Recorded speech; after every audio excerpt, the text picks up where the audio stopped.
More of the texts from a group chat involving senior Trump administration officials, including Defense Secretary Pete Hegseth, have been released. They show detailed attack plans against Yemen's Houthi rebels, including when the wave of strikes would start. It's the latest. They are the latest revelations from The Atlantic's editor-in-chief, Jeffrey Goldberg, who found himself invited into the chat group. Speaking not long ago in Hawaii, Mr. Hegseth has poured more scorn on the story. Nobody's texting war plans. Well, I noticed this morning out came something that doesn't look like war plans. And as a matter of fact, they even changed the title to attack plans because they know it's not war plans. There's no units, no locations, no routes, no flight paths, no sources, no methods, no classified information. You know who sees war plans? I see them every single day. I looked at them this morning. I looked at attack plans this morning. My job, as it said atop of that, everybody's seen it now, team update, is to provide updates in real time. US correspondent David Blevins is at the White House. So, David, Pete Hegseth there appearing to maintain that all was fine. I mean, I guess it all comes down in the end to what amounts to war plans or attack plans.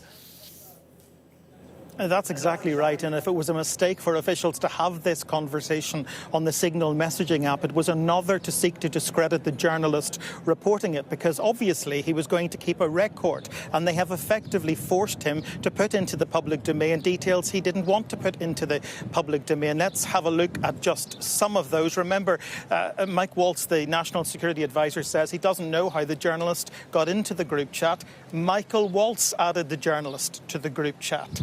And in these newly released details, Hegseth gives details of the attack.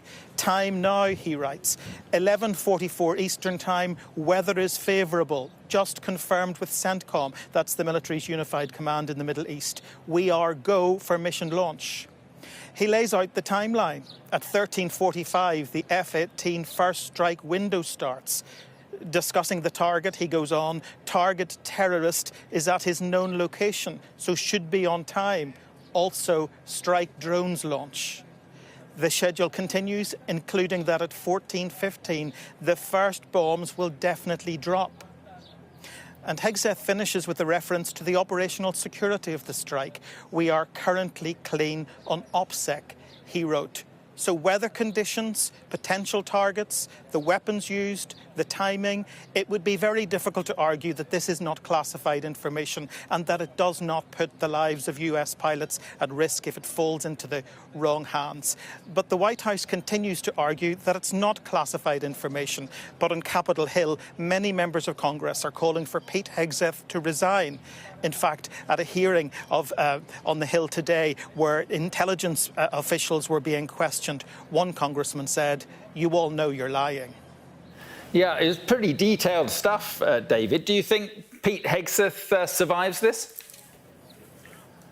Well, in normal circumstances, someone's head would roll. But remember, we're not living in normal circumstances with this White House. And as we've heard within the last hour, Caroline Leavitt, the press secretary, said the president stands by his view that this was not classified information. So they're holding their ground right now. They're insisting no lives were put at risk. And they're saying it's now up to the public to decide. They want people to focus on the success of these strikes on Houthi rebels in Yemen. But of course, no one is questioning the success of them. What they're questioning is whether or not this was a breach of national security and arguably a violation of the Espionage Act.